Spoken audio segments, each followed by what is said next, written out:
Magandang umaga po sa ating lahat, mga kapatid. Magandang umaga po, Father Vic. Araw ng Martes sa unang linggo ng Adbyento.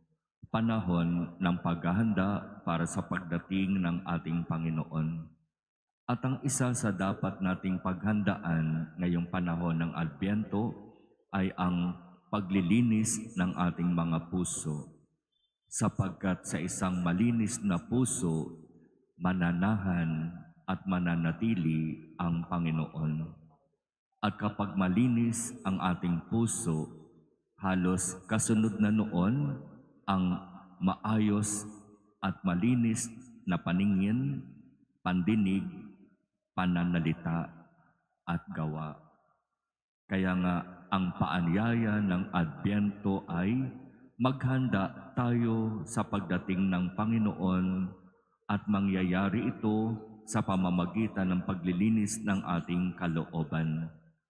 At kapag ito ay tunay nating gagawin, ang sabi ng Panginoon mula sa Ebanghelyo, magiging mapalad kayo.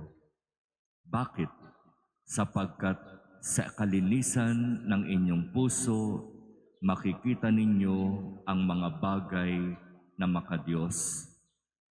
Sa kalinisan ng inyong puso, mapapakinggan ninyo ang mga bagay patungkol sa Diyos. Kaya sa ating parokya, di ba, paulit-ulit na lamang naririnig natin ang paanyaya para makadalo sa magandang pagninilay ngayong panahon ng Adbyento na gagawin bukas ng gabi. At kasunod noon, ang paanyaya para tayo ay magkumpisal. Paglilinis ng ating puso upang tunay na mapaghandaan ang Pasko, ang pagdating, ang paggunita sa pagsilang ng Panginoon. Sinasabi ng ating Panginoon sa kanyang mga alagad, mapalad kayo sapagkat nakita ninyo ang inyong nakikita ngayon. Ang totoo, marami ang gustong makita yung kung ano ang nakikita ninyo, pero hindi nila makita. Mapalad kayo sapagkat napapakinggan ninyo ngayon ang mga mahahalagang dapat ninyong marinig. Marami ang nangarap na mapakinggan ang inyong napakinggan ngayon, pero hindi nila ito naririnig.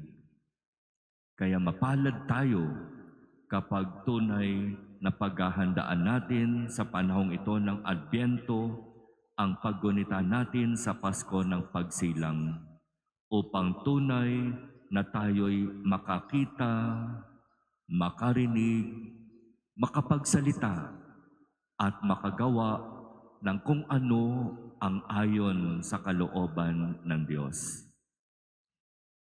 Sana dumating yung araw na masabi natin, bakit ba hindi ninyo ako naiintindihan? Bakit ba hindi ninyo nakikita yung aking nakikita?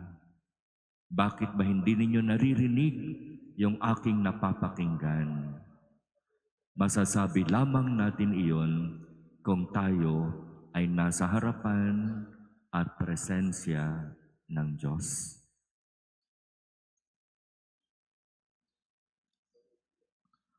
Amen.